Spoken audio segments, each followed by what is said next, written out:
The first rays of sunlight had barely touched the windows of Rockwell Conservatory when Maria Gomez arrived, her weathered hands clutching a worn tote bag filled with cleaning supplies. At 45, her face held the quiet dignity of someone who had worked hard her entire life. Lines around her eyes deepening when she smiled, which was often, despite everything. The grand building stood like a palace of music in the heart of the city, its marble floors and towering columns a world away from the small apartment where Maria lived alone. For 15 years she had walked these halls, invisible to most who studied and taught here. They passed her with polite nods at best, unseeing eyes at worst. But Maria saw everything. "Morning, Mrs. Chen," she called to the elderly security guard who always saved half her breakfast sandwich for the cleaning lady. "You're early again?" Mrs. Chen replied, sliding the wrapped food across her desk. "Big concert tonight. Famous pianist from Europe." Maria nodded, already knowing about the concert. She knew the schedule of every performance, every masterclass, every important visitor, not because it affected her cleaning routine, but because music was the secret love of her life. As she mopped the East Corridor, Maria could hear scales being practiced behind closed doors, a student already working despite the early hour. She hummed along, matching the tempo perfectly, her mop moving in rhythm. When a wrong note echoed from inside the practice room, Maria winced. G sharp, not G natural. The student tried again, corrected the mistake, and Maria smiled to herself. By midday, she had cleaned 3 floors of classrooms, dusted the portrait gallery of famous composers, and was working on the practice room wing when Professor Harlow spotted her. "Maria, just the person I needed," the kind-faced theory teacher said, approaching with a stack of papers. "Could you make sure these get to the director's office? And maybe some extra attention to the main auditorium? The maestro is very particular." "Of course, Professor," Maria replied, taking the papers carefully so as not to smudge them with her cleaning gloved hands. "I'll make sure everything is perfect." Professor Harlow was one of the few who spoke to her as a person, not just as the cleaning lady. Once, 3 years ago, he had forgotten his keys in the faculty lounge after hours. Coming back to retrieve them, he had discovered Maria sitting at the grand piano in the empty room, playing Debussy's Clair de Lune with such feeling that he had stood frozen in the doorway until she finished. "You play beautifully," he had said when she jumped up in embarrassment. "I'm sorry. I shouldn't have." "No, please," he had insisted. "How did you learn?" Maria had blushed, looking at her hands. "I watch, I listen. I practice at home on my keyboard when I can." Since then, Professor Harlow had greeted her warmly, and occasionally left sheet music on top of the piano in the lounge, music that would be gone the next day, memorized by Maria's hungry mind. The main auditorium took 2 hours to clean to her satisfaction. Maria moved methodically from the back rows to the front, vacuuming between seats where cookie crumbs and program booklets were often left behind. When she reached the stage, she stood for a moment, looking out at the empty seats, allowing herself just one moment to imagine what it might be like. The gleaming black concert grand piano dominated the stage, its lid propped fully open. Maria approached it with reverence, dustcloth in hand, and carefully wiped its surface without touching the keys. But as she finished and turned to go, she paused. The building was empty for lunch hour. Even Mrs. Chen had stepped out to buy her daily lottery ticket. Maria looked around once more, set down her cleaning caddy, and tentatively sat on the bench. Her fingers hovered above the keys, trembling slightly. This was different from the practice room pianos or the one in the faculty lounge. This was the concert piano, touched only by the great musicians who performed here. She told herself she would just play one piece, something simple. Her fingers settled on the keys and she began Bach's Prelude in C major. The notes rang out in the perfect acoustics of the hall, surrounding her like a warm embrace. She closed her eyes, losing herself in the music she had heard so many times, played so often on her small electronic keyboard at home.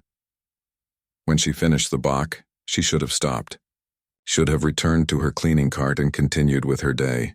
But the magnificent piano seemed to call to her, and she found herself playing Chopin's Nocturne in E-flat major, a piece she had been teaching herself for months by watching YouTube tutorials on her cracked phone screen. Under her hands, the piano responded with a richness her keyboard at home could never produce. Each note sang with depth and resonance that made her heart ache. She played with the emotion of someone who had loved music from afar, always separated from it by circumstances, by the class divide that kept people like her cleaning the floors rather than performing on stages. Lost in the music, Maria didn't hear the auditorium door open at the back, didn't notice the young woman who slipped into a seat in the last row. Phone held up to record the unexpected performance. When the final notes faded, Maria sat still for a moment, hands resting lightly on the keys, unwilling to break the spell. Then reality returned. She stood quickly, straightened her uniform, and returned to her cart, unaware she had been observed. That evening, after finishing her shift, Maria didn't go straight home as usual. Instead, she slipped into the back of the hall where the visiting pianist was performing. Standing in the shadows where the ushers, who all knew and liked her, pretended not to see her. The famous pianist played the same Chopin nocturne Maria had played earlier, but with technical precision that made her own attempt seem childish in comparison. Still, as she listened, Maria's fingers moved slightly at her sides, playing along, noting the differences in interpretation, storing away the knowledge for her next practice session. At home, her apartment was small but meticulously clean. The walls were thin enough that she could only play her keyboard with headphones after 8 p.m., out of consideration for her neighbors. Her few luxuries were all music-related. The keyboard she had saved for months to buy, a shelf of music books purchased secondhand, and a small laptop she used to watch concert videos online. Maria prepared a simple dinner and ate while watching a masterclass video, studying the techniques being taught. Afterward, she sat at her keyboard, put on her headphones, and began to practice. First scales, then arpeggios, then the pieces she was teaching herself. She worked on the spots where her fingers had stumbled that morning, repeating difficult passages until they flowed smoothly. Her hands weren't what most would consider pianists' hands. They were strong from years of manual work, with short nails and calluses. But they were also surprisingly nimble, and possessed a natural sensitivity to the keys that many formally trained students lacked. Each night, Maria practiced for at least 2 hours, no matter how tired she was from work. Music wasn't just a hobby for her, it was a lifeline, a secret world where she wasn't just a cleaning lady but an artist, even if no one else knew it. What she couldn't know was that the video taken that morning had already been shared among several students at the conservatory. "Listen to this. The cleaning lady can play," the caption read. Comments were piling up, most expressing surprise and admiration, a few questioning whether she should be using the concert piano at all. By the time Maria fell asleep that night, her video had been viewed by half the student body and several faculty members. Among them was the director of the conservatory, who watched with raised eyebrows and then picked up his phone. "Liz, it's James. You know that community outreach program the board's been pushing us to develop? I think I might have an idea." As Maria drifted off to sleep, her mind still filled with music, she had no idea that her secret talent wouldn't remain secret much longer. The next morning began like any other. Maria arrived early, greeted Mrs. Chen, and started her cleaning routine. But something felt different. Students she passed in the hallway looked at her with new curiosity. 2 young women whispered and glanced her way as she mopped near the practice rooms. By lunchtime, Maria sensed something had changed, but couldn't put her finger on what. She was scrubbing a stubborn coffee stain from the teacher's lounge floor when Professor Harlow appeared in the doorway. "Maria, do you have a moment?" She stood up, wiping her hands on her apron. "Of course, Professor. I think there's something you should see." He held out his phone to her. On the screen was Maria herself, sitting at the concert grand, playing Chopin with her eyes closed, completely absorbed in the music. The video had over 2,000 views. Maria's hand flew to her mouth. "Oh no, I'm going to lose my job." "Actually," Professor Harlow said with a gentle smile, "the director would like to see you in his office. Now." As Maria followed the professor down the hallway, her heart pounded with fear and embarrassment. All these years of careful secrecy, of playing only when she thought no one could hear, undone in a single moment of weakness. She thought of her small apartment, her bills, her keyboard that wasn't yet fully paid off. But despite her fear, a tiny part of her felt something else, a flicker of relief that her secret was finally out, and underneath that a very small spark of hope. What Maria didn't realize was that her life was about to change in ways she had never dared to imagine. all because she hadn't been able to resist the allure of a beautiful piano on an empty stage. Sometimes the most profound journeys begin with the smallest decisions, like the choice to sit down and play when no one is watching. Or so you think. Maria's hands trembled as she followed Professor Harlow to the director's office. Each step down the polished hallway felt like walking to her own execution. 15 years of steady employment, gone because she couldn't resist playing that beautiful piano. What would she tell her landlord? How would she pay for her nephew's school books this month? The director's office door loomed ahead, heavy wood with a brass nameplate. James Wilson, Director. Professor Harlow knocked twice and opened it without waiting for a response. "Ah, Maria, please come in," Director Wilson said, rising from behind his imposing desk. Unlike his usual formal self, he was smiling. "Take a seat." Maria perched on the edge of a leather chair, her cleaning uniform feeling suddenly shabby in these surroundings. "I believe you know why you're here," the director continued, turning his computer screen toward her. There she was again, playing Chopin, her face transformed by the music. "I'm very sorry, sir," Maria began, her voice barely above a whisper. "I know I shouldn't have touched the concert piano. It won't happen again." Director Wilson exchanged a look with Professor Harlow. "Maria, you're not in trouble. Quite the opposite, in fact." She blinked, confused. "This video has been viewed by nearly everyone at the conservatory. The faculty can't stop talking about it. Where did you learn to play like that?" Maria's cheeks warmed. "I taught myself, sir. I watched the students, the teachers. I practice at home on my keyboard." "You've never had formal lessons?" His eyebrows shot up. "No, sir. My family couldn't afford them." The director leaned forward, fingers steepled. "Maria, the conservatory board has been pushing us to expand our community outreach programs. Professor Harlow and I were thinking that someone like you, someone with natural talent who hasn't had access to formal training, would be perfect to help us design these programs." "I don't understand," Maria said. "We'd like to offer you a part-time position as a community liaison, in addition to your regular duties if you wish to keep them. You would take lessons here, fully funded, and help us create programs for others like yourself." Maria's heart pounded so loudly she was sure they could hear it. "Lessons here?" Her voice cracked. "Yes," Professor Harlow said gently, "starting immediately if you're willing." The meeting lasted another 20 minutes, during which Maria struggled to comprehend this sudden change in her fortune.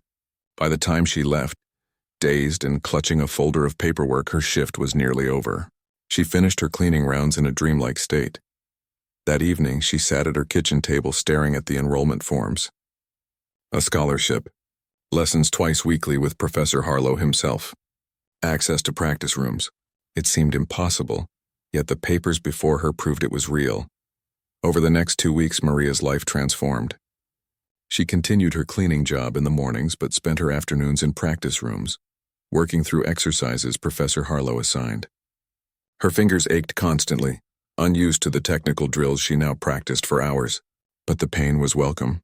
A reminder that this wasn't just another dream that would vanish with the morning light. The other students were curious about her at first, but mostly respectful. A few of the younger ones even asked for her help, having heard she had a natural ear for music.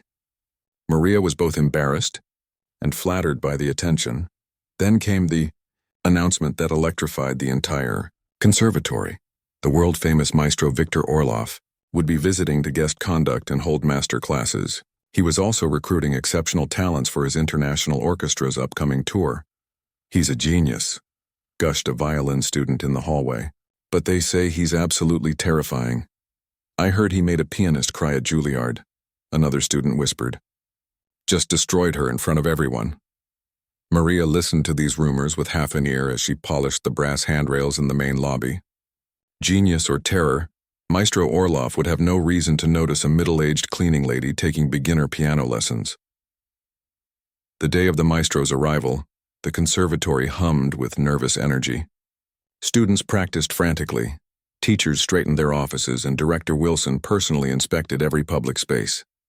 Maria had been asked to ensure the concert hall was immaculate, a task she approached with her usual thoroughness. She was just finishing the stage area when the main doors opened. A small entourage entered, surrounding a tall figure in a black coat.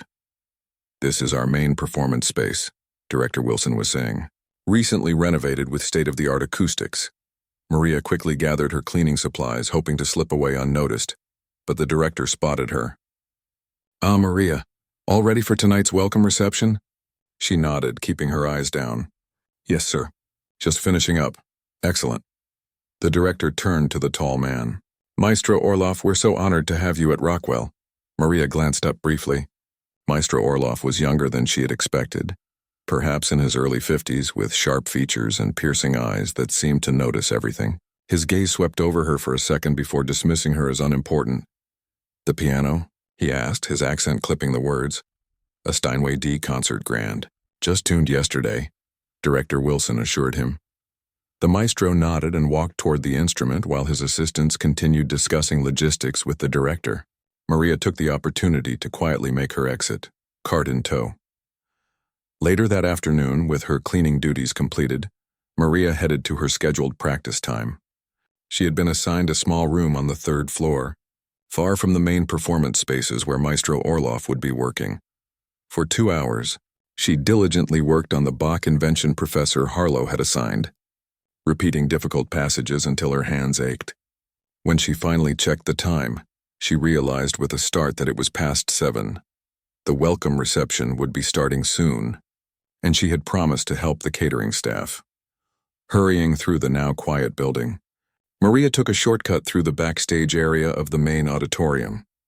She was halfway across when she heard it, the sound of the concert piano being played magnificently. She paused, drawn by the beautiful interpretation of Liszt's Hungarian Rhapsody.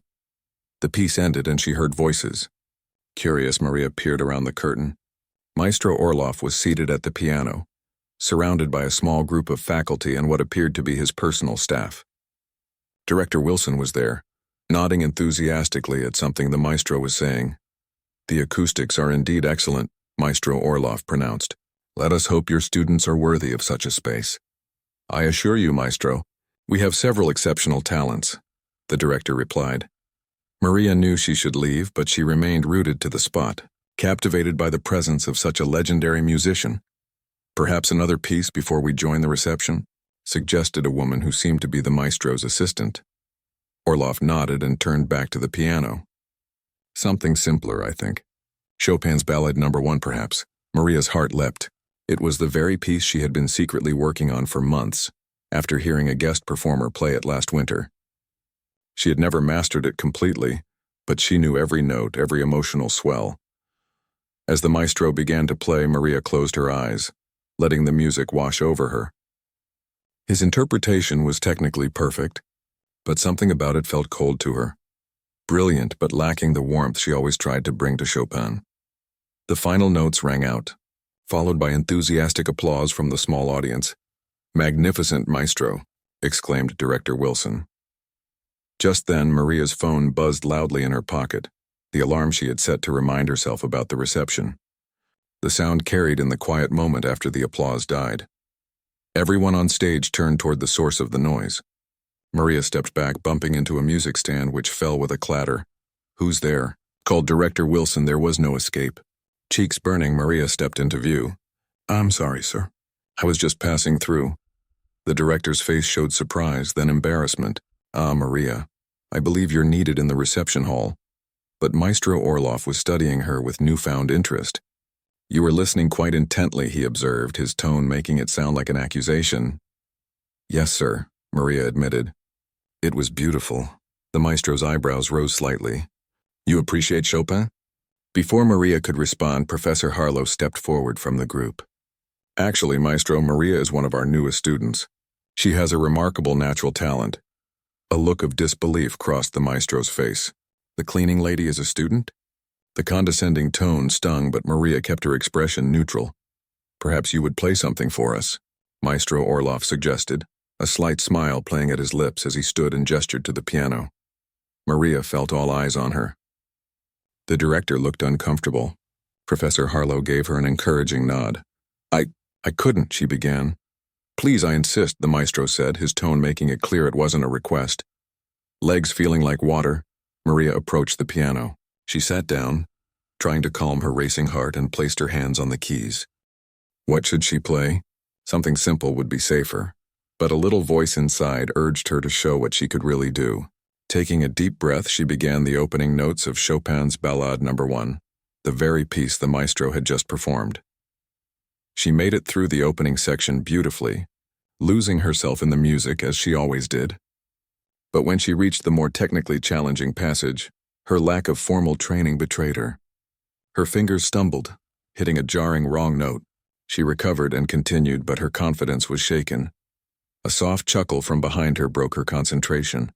She faltered again. "Enough," Maestro Orloff said, the single word slicing through the music. Maria stopped playing, her hands frozen above the keys. "This is what passes for talent here," the maestro said, turning to Director Wilson. "A cleaning woman who can barely play the simplest passages of Chopin?" "Maestro, please," Professor Harlow began, but Orloff cut him off with a dismissive gesture. "The help should stick to cleaning, not butchering masterpieces," he announced, his voice deliberately loud enough to echo through the hall. "This is precisely why standards are falling everywhere.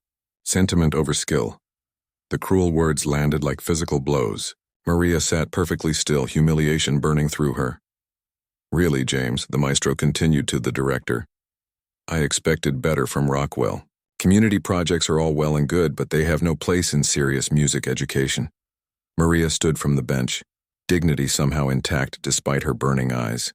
"Excuse me," she said quietly and walked off the stage without looking back, even as she heard the maestro's entourage laughing.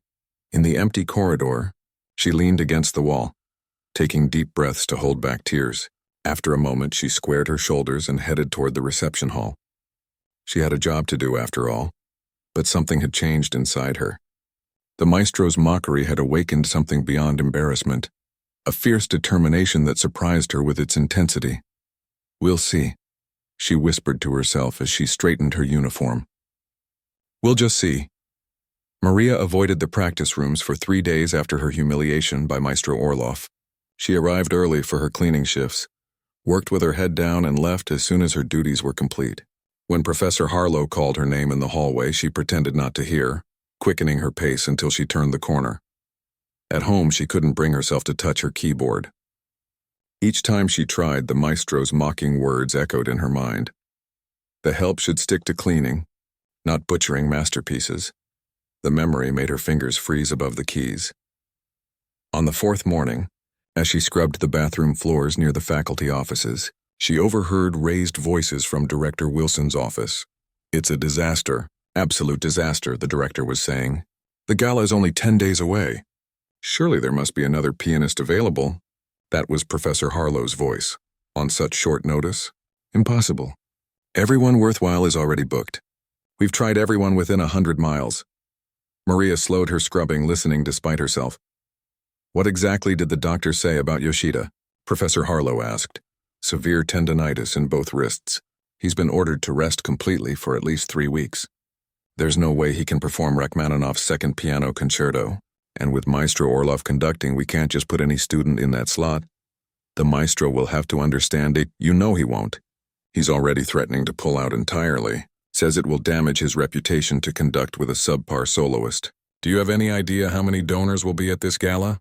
The funding for our scholarship program for next year depends on this event's success." Maria moved away from the door as footsteps approached.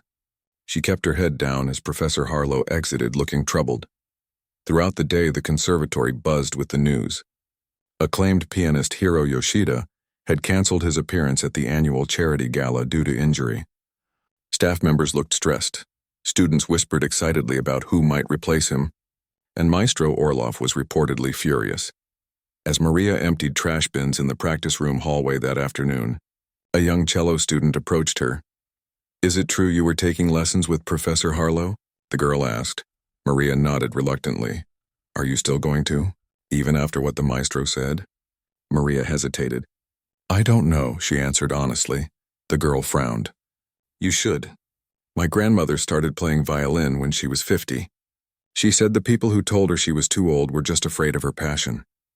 With that, the girl hefted her cello case and continued down the hall. That evening, as Maria was finishing her shift, Professor Harlow found her polishing the donor plaques in the main foyer. "Maria, please stop avoiding me," he said gently. She straightened up, finally meeting his eyes. I'm sorry, Professor. I've been embarrassed. You have nothing to be embarrassed about. Orloff was cruel and unprofessional. But he was right, Maria said softly. I couldn't play the piece properly. I don't belong here. Professor Harlow shook his head firmly. He was not right. You have more natural musicality than many students with years of formal training. You just lack technical refinement which comes with proper instruction. He paused. Are you going to give up? The question hung in the air between them. Maria thought of the cello student's grandmother starting violin at 50.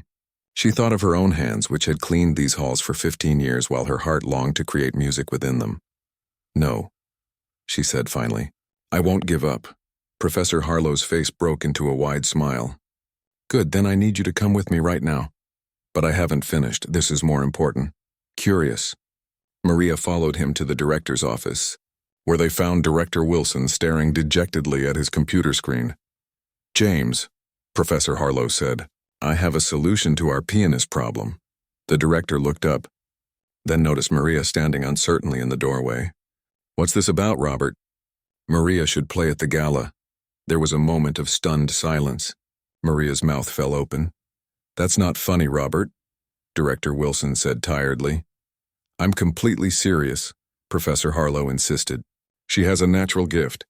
With intensive coaching for the next 10 days, she could do it. Have you lost your mind? The director stared at him in disbelief. After what happened with Orloff? He'd walk out immediately. Not if she auditions for him properly in a controlled setting. If she plays well enough, his professional pride won't let him walk away. He'd rather prove he can shape a diamond in the rough than admit he made a mistake about her potential. Maria found her voice at last. Professor, please. I can't possibly— Yes, you can, Professor Harlow said firmly.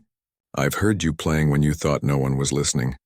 Your interpretation of Rachmaninoff's second has something special, something honest that trained musicians sometimes lose. But the technical difficulties, Director Wilson began, we simplify some passages, focus on the emotional core of the piece. With the orchestra behind her, it will work. The director looked from Professor Harlow to Maria and back again. This is insane, he muttered. But we're desperate. He turned to Maria. Would you really be willing to try? Maria felt dizzy at the very thought. Play Rachmaninoff? At the gala? With Maestro Orloff conducting? It was madness. But some tiny flame of determination that had kindled during her humiliation now flared brighter. Yes, she heard herself say. I'll try. What followed was the most intense period of Maria's life. Professor Harlow arranged for her to reduce her cleaning hours, with the conservatory making up the difference in her pay. Every available moment was dedicated to preparation. They chose to focus on the second movement of Rachmaninoff's Piano Concerto No. 2, the most lyrical and emotionally expressive section. While still challenging, it had fewer of the pyrotechnical passages that would require years of training to master. Maria practiced until her fingers cramped and her back ached. She learned proper hand positioning, pedal techniques, and how to work with an orchestra. Professor Harlow brought in other faculty members to help. A shoulder specialist to correct her posture. A retired pianist with small hands like Maria's to help with fingering. After the 4th day of intensive training, Professor Harlow declared it was time for her to audition for Maestro Orloff and Director Wilson. So soon? Maria asked, panic rising in her throat. We need the maestro's buy-in to proceed, he explained. And you're ready to show him your potential. The audition was scheduled for the following morning. Maria barely slept that night, running through the music in her mind, her fingers moving across an imaginary keyboard until dawn broke. She arrived at the conservatory still in her cleaning uniform, not having had time to go home and change. Professor Harlow met her at the entrance. Deep breaths, he advised, leading her to the recital hall where the audition would take place. Remember what we discussed? Focus on the emotion of the piece, not the technicalities. Maestro Orloff and Director Wilson were already seated in the otherwise empty hall. The maestro's face darkened when he recognized Maria. What is this? He demanded. Some kind of joke? Maestro Orloff, please, Director Wilson said placatingly. Given our difficult situation with Mr. Yoshida's cancellation, we're exploring all options. Professor Harlow believes Maria shows promise. Just listen before making a judgment. The maestro's mouth thinned to a tight line. Very well. but this is a waste of my valuable time. Maria sat at the piano, her heart thundering so loudly she was sure everyone could hear it. She placed her hands on the keys, took a deep breath, and began to play. The opening chords of Rachmaninoff's second movement flowed from her fingers. She thought of everything she'd learned in the past few days, but more than that. She let herself feel the music, its longing, its hope, its quiet passion that builds to something transcendent. She made mistakes. A fumbled passage here, a hesitation there, but she kept going, pouring everything she had into the music. As she approached the movement's emotional climax, she forgot about the maestro, forgot about her nerves, forgot everything except the conversation between piano and imaginary orchestra, the story they were telling together. When the final notes faded, Maria kept her eyes on the keys, afraid to look up. The silence stretched uncomfortably long. "Well," Maestro Orloff said finally. His voice was cool, analytical. "Your technique is amateurish at best. Your fingering is unorthodox. Your tempo is inconsistent." Maria's heart sank. "But," the maestro continued grudgingly, "there is something there. A musicality that cannot be taught." He turned to Director Wilson. "She is not ready for a full concerto. The second movement only, with simplified cadenzas, and I will require daily rehearsals with her until the gala." Maria looked up in shock. Was the maestro agreeing to conduct her performance? "So you'll do it?" Director Wilson asked, equally surprised. "It is still a ridiculous idea," Maestro Orloff sniffed. "But as we have no alternatives, I will make the best of it. If nothing else, it will be a novelty for your donors." The cleaning lady who plays Rachmaninoff. His tone was still condescending, but Maria didn't care. She had passed the first hurdle. The next week was both grueling and magical. Maria continued her morning cleaning shifts, rehearsed with Maestro Orloff in the afternoons, and practiced late into the evenings. The maestro was demanding and critical, stopping her constantly to correct her interpretation or technique. "No, no, no," he would exclaim. "You are not playing for a dance hall. This passage is the soul crying out again." Sometimes she left these sessions fighting back tears, but other times, when she managed to play a passage exactly as he wanted, she caught a flicker of something like respect in his critical eyes. 3 days before the gala, Maria rehearsed with the full orchestra for the first time. The experience of being surrounded by so many instruments all responding to her piano was overwhelming. "Miss Gomez, you are rushing again," Maestro Orloff called out, tapping his baton impatiently. "Remember, you must breathe with the music." As she began the passage again, Maria noticed something surprising. The orchestra members were smiling encouragingly at her. Word had spread about the cleaning lady who had stood up to the maestro's cruelty, and they were silently rooting for her. The night before the gala, Maria practiced until midnight, then went home to face her empty closet. What does one wear to perform at a charity gala? Nothing she owned seemed remotely appropriate. A knock at her apartment door startled her. It was Mrs. Chen, the conservatory security guard, holding a garment bag. "The ladies from the orchestra," she explained. "They send this." Inside was a simple but elegant black dress, along with a note signed by many of the female musicians. "Music is for everyone. Show him what that means." Maria hung the dress carefully and finally went to bed, too nervous to sleep but too exhausted to stay awake. Tomorrow everything would change, one way or another. The morning of the gala, Maria cleaned the conservatory as usual. It seemed important to her, almost like a ritual, to polish the same brass railings and mop the same marble floors she had tended for 15 years. This was who she was, both the woman who cleaned these halls and the woman who would play Rachmaninoff tonight. Neither part of her identity needed to erase the other. As she worked, staff members and students she'd rarely spoken to before stopped to wish her luck. One elderly professor of music theory who had never so much as nodded to her in a decade of passing in hallways now paused, took her hand and said simply, "We'll be listening for your heart in the music tonight." By mid-afternoon, the conservatory was transformed. Florists arranged elaborate displays in the lobby, caterers set up in the reception hall, technicians checked lighting and sound equipment. Maria watched it all from a distance, feeling strangely separate, as though she were observing a dream. At 4 o'clock, she went home to prepare. The black dress from the orchestra women hung on her bedroom door. She showered, washing away the smell of cleaning products, and carefully dried her hair, Her hands, which had always been her secret shame when she imagined herself as a pianist, work roughened with short nails and calluses, now seemed to her like badges of honor.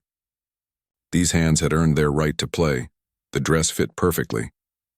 Simple but elegant, with three-quarter sleeves and a modest neckline, it transformed her from cleaning staff to performer. Maria looked at herself in the small mirror above her bathroom sink and barely recognized the woman staring back. Her phone buzzed with a text from Professor Harlow. "Car coming for you at 6. Don't practice any more today. Rest your hands and mind." Maria smiled at his concern, as if she could practice now, with her stomach twisted into knots and her heart fluttering like a trapped bird. Instead, she sat by her window, watching the afternoon light fade into evening, and tried to quiet her mind. At precisely 6, a sleek black car pulled up outside her apartment building. The driver, wearing a conservatory pin on his lapel, opened the door for her with a respectful nod. Miss Gomez. The ride to the conservatory passed in a blur. Streets she had traveled hundreds of times now seemed unfamiliar, as if she were seeing her city for the first time. When they arrived, the driver escorted her to a side entrance away from the guests now arriving in evening wear. Mrs. Chen was waiting inside. "Come," she said with a motherly smile. "Green room is ready for you." The green room, where famous soloists waited before performances, was a space Maria had only ever entered to clean. Now she sat on its plush sofa, hands folded in her lap, listening to the muffled sounds of the gathering audience beyond the walls. Professor Harlow arrived, resplendent in a tuxedo. "How are you feeling?" "Like I might throw up," Maria admitted. He laughed. "That's perfectly normal. Even the great Horowitz vomited before performances. That's comforting, I think." A sharp knock on the door interrupted them. Maestro Orloff entered without waiting for a response. He was imposing in his conductor's tales, his expression severe. "Miss Gomez," he said with a curt nod. "Remember what we discussed? The tempo in the opening section, not too slow. And the phrasing in the development. Let the orchestra breathe." His tone was all business, without a hint of the mockery she had come to expect. "Yes, Maestro," she replied. He studied her for a moment. "The dress is suitable," he said, which seemed to be the closest he could come to a compliment.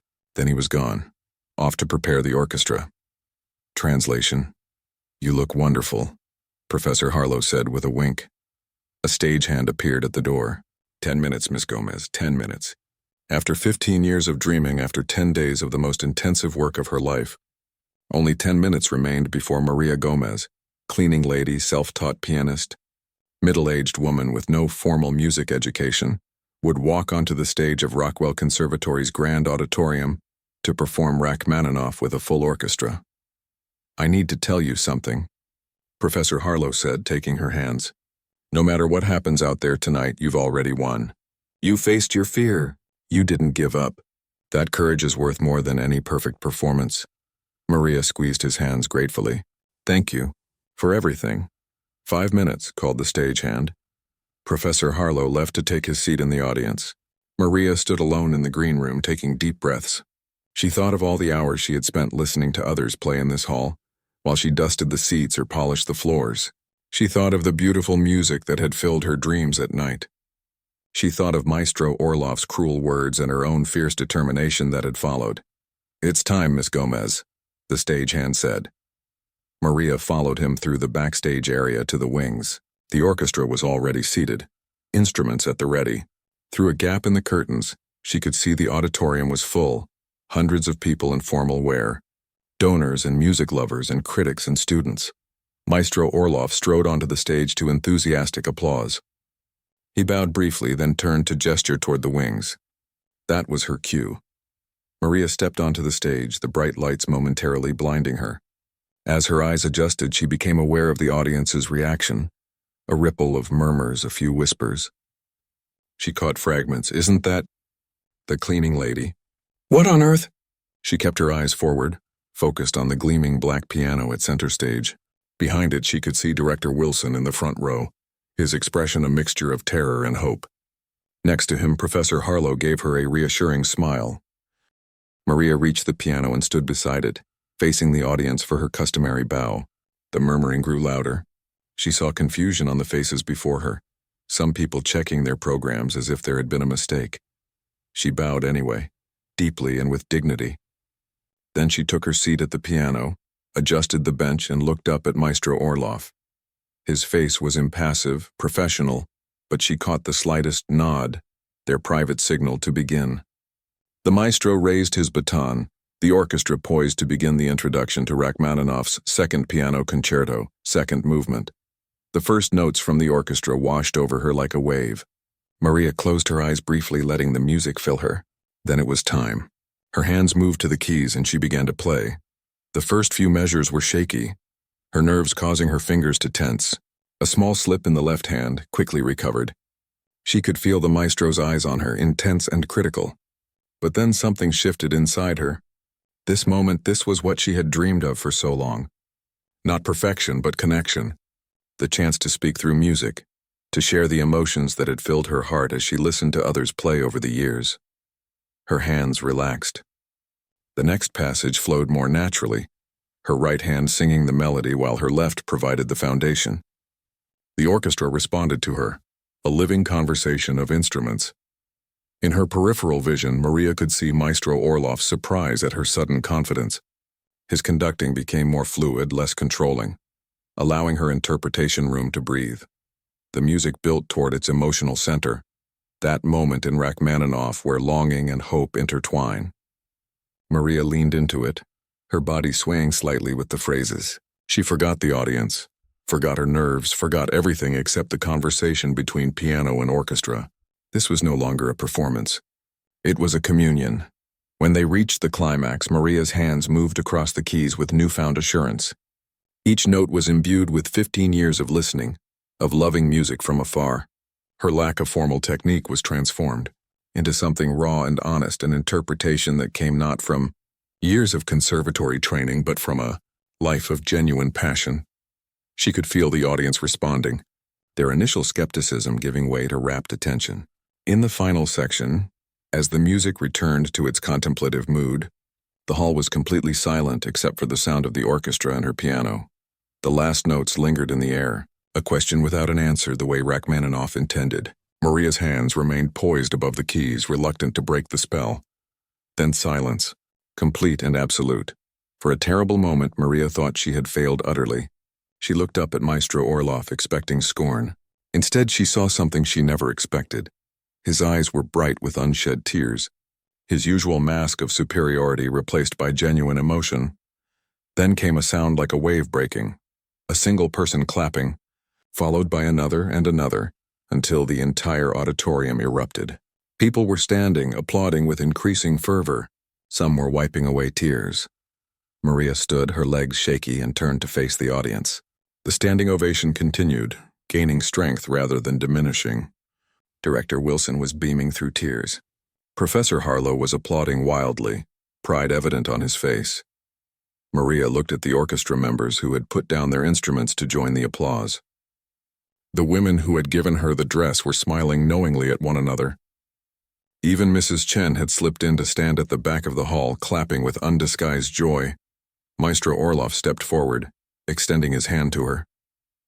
Tradition dictated that the conductor shake the soloist's hand in acknowledgement. But as Maria placed her hand in his, he did something unexpected. He bowed, not the perfunctory nod he usually offered, but a deep bow of genuine respect. The applause grew even louder.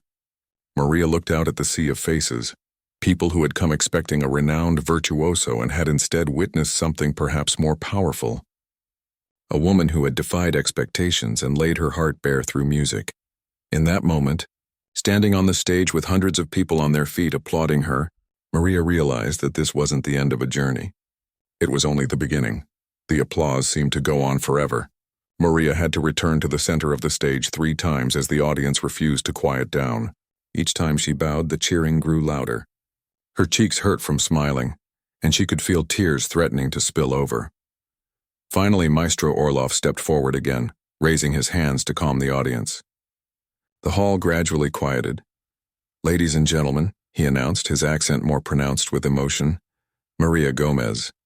Another wave of applause washed through the hall. Maria bowed once more, then followed the stagehand's gesture to exit stage left. Her legs felt wobbly as the adrenaline began to ebb. leaving her light-headed and trembling. In the wings, Professor Harlow was waiting. Without a word, he pulled her into a fatherly hug. "You did it," he whispered. "You were magnificent." Behind them, the orchestra had begun the next piece on the program. Maria could hear the music, but it seemed distant, unreal. What had just happened on that stage felt like a dream, the kind you wake from reluctantly, trying to hold on to the feeling as it slips away. "Come," Professor Harlow said, taking her arm. "There's a reception after the concert, and you, my dear, are the guest of honor." Maria shook her head. I don't belong at those kinds of events." "You belong there more than anyone," he insisted gently. "But first, rest in the green room. I'll come for you when it's time." Alone in the green room, Maria sank onto the sofa, her mind replaying what had just happened. She had played Rachmaninoff, really played it, not just fumbled through with a full orchestra in front of hundreds of people. And they had stood for her. They had applauded for her. Even the maestro had bowed to her. A soft knock interrupted her thoughts. The door opened and Director Wilson entered, followed by an older couple in formal wear, clearly important donors. "Maria," the director said, beaming, "I'd like you to meet Mr. and Mrs. Whitford, the chairpersons of our board of trustees." Maria stood quickly, suddenly conscious of her borrowed dress and unpracticed social graces. "It's a pleasure to meet you," she said, extending her hand. Mrs. Whitford took it in both of hers. "My dear, that was the most moving performance of Rachmaninoff I've heard in years. And I've heard many. You play with such genuine emotion," Mr. Whitford added. "It's refreshing in a world of technical perfection without heart." "Thank you," Maria said, overwhelmed by their kindness. "I'm just a beginner, really." "A beginner with a gift," Mrs. Whitford corrected. "James tells me you've been working here as part of the cleaning staff." "Yes, for 15 years. The woman exchanged glances with her husband. "And you taught yourself to play?" "I watched. I listened. I practiced at home when I could." The couple seemed deeply moved by this. After a few more minutes of conversation, they excused themselves, but not before Mr. Whitford said, "We'll be speaking with James about your future here. Real talent deserves nurturing at any age." Throughout the remainder of the concert, a steady stream of well-wishers came to the green room. Faculty members who had barely noticed her before, students who wanted advice, local music critics requesting interviews. Maria answered their questions as best she could, still dazed by the sudden attention. When the concert ended and the reception began, Professor Harlow escorted her to the grand foyer. The space she had polished and dusted countless times was now filled with elegantly dressed people holding champagne flutes, all turning to look as she entered. Director Wilson clinked a spoon against his glass, calling for attention. "Ladies and gentlemen, the woman of the hour, Maria Gomez." Applause broke out again as Maria was guided to the center of the room. People pressed forward to congratulate her. She heard fragments of praise, extraordinary interpretation, such emotional depth, a natural gift. Through the crowd, she spotted Mrs. Chen, who had changed from her security uniform into a simple dark pantsuit. The older woman gave her a thumbs up and mouthed, "Told you so." Maria was just beginning to feel overwhelmed by the attention when a hush fell over the room. The crowd parted to reveal Maestro Orloff approaching, his expression unreadable. The memory of his previous cruelty was still fresh in her mind, despite his respectful bow on stage. He stopped before her, studying her face. The entire room seemed to hold its breath. "Miss Gomez," he said, his voice carrying in the sudden silence. "I owe you an apology." Maria blinked in surprise. "I judged you unfairly," the maestro continued. "Worse, I judged you cruelly, based on prejudice rather than what I heard. This was unprofessional and unkind. She hadn't expected this. From what she'd heard about Maestro Orloff, public apologies were not in his repertoire. Tonight," he went on, "you taught me something important. Music does not belong only to those with conservatory degrees or competition medals. It belongs to anyone with the passion and dedication to serve it faithfully." He paused. "And you, Miss Gomez, served Rachmaninoff more faithfully tonight than many virtuosos I have conducted." The room erupted in applause. Maria felt tears welling up again. When the noise subsided, the maestro surprised her further. "I would like to offer you something if you are interested. My international orchestra tour begins next month. We will be performing for 3 months across Europe. Our second pianist recently withdrew for personal reasons. The position is yours if you want it. A collective gasp went through the crowd. To be invited to join Maestro Orloff's orchestra was an honor usually reserved for the most accomplished musicians. But I'm not. I don't have the training, Maria stammered. You have something more valuable, he replied. You have a voice. The technical aspects can be taught. I myself would see to your training during the tour. Maria's mind reeled. Europe, performing internationally, training with one of the world's most renowned conductors? Just 2 weeks ago, she had been mopping floors, hiding her passion from the world. Now this? Before she could respond, Mrs. Whitford stepped forward. And when you return, Maria, there will be a full scholarship waiting for you at Rockwell. The board has unanimously approved it.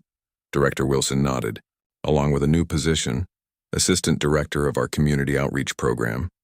We want to find more hidden talents like yours. The room blurred as tears filled Maria's eyes.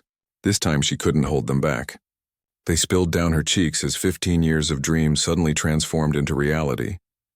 Later that night, after the reception had ended and the conservatory had quieted, Maria found herself drawn back to the main auditorium. The cleaning crew had already been through. The space was empty and dimly lit by security lights. She walked slowly to the stage and stood looking out at the rows of empty seats where, just hours before, hundreds of people had risen to their feet for her. Tentatively, she approached the concert grand piano, still in position from the performance. Running her finger lightly over the keys without pressing them, Maria thought about the extraordinary turn her life had taken. From cleaning these halls to performing on this stage, from being mocked by the maestro to being offered mentorship, from hiding her passion to having it celebrated. She sat down at the piano bench, feeling both familiar and strange in this new role.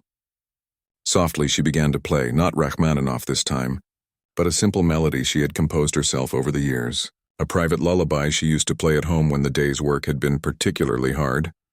That's beautiful, said a voice from the shadows. Your own composition? Maria's hand stilled on the keys. Mrs. Chen emerged from the darkened wings, a ring of keys jangling at her belt. Just something I made up, Maria replied. I never thought anyone would hear it. Mrs. Chen sat in the front row, her kind face thoughtful. You know, I've worked here for 22 years. Seen many great musicians come and go. Always thought this place was too caught up in tradition, too closed off to real people. Until tonight, she smiled. You changed something here, Maria. Not just for yourself. Maria considered this. I was lucky. Professor Harlow believed in me. The orchestra women helped me. You all supported me. Yes, Mrs. Chen agreed. But you were brave enough to try. That's the hardest part. They sat in companionable silence for a moment. Then Mrs. Chen stood. Come on, I'll walk you out. Big day tomorrow, I hear. Maestro wants to start your training right away. As they walked through the darkened conservatory together, Maria trailed her fingers along the familiar walls. These halls held her past, years of invisible work, of quiet longing, of dreams deferred. But now they also held her future. At the main entrance, Mrs. Chen unlocked the door. You know what my grandmother used to say? Talent always finds a way to be heard. She patted Maria's shoulder. Yours just took a little longer. But maybe that makes the music sweeter. Maria stepped outside into the cool night air. Above her, stars twinkled in the clear sky. Somewhere in those same stars, her mother, who had cleaned houses all her life to give Maria opportunities she never had, was surely watching. Look, Mama, she whispered. I finally found my voice. As she walked home for the last time in her old life, Maria hummed her little composition, adding new notes, new feelings. Tomorrow would bring challenges, intensive training, a new world to navigate, much to learn. But tonight, in this perfect moment, she was simply grateful for the music, for the chance, for the people who had seen value in a cleaning lady with work-worn hands and a heart full of Rachmaninoff, and most of all, for the moment when she had found the courage to place those hands on the keys and play, even when the world had told her she didn't belong.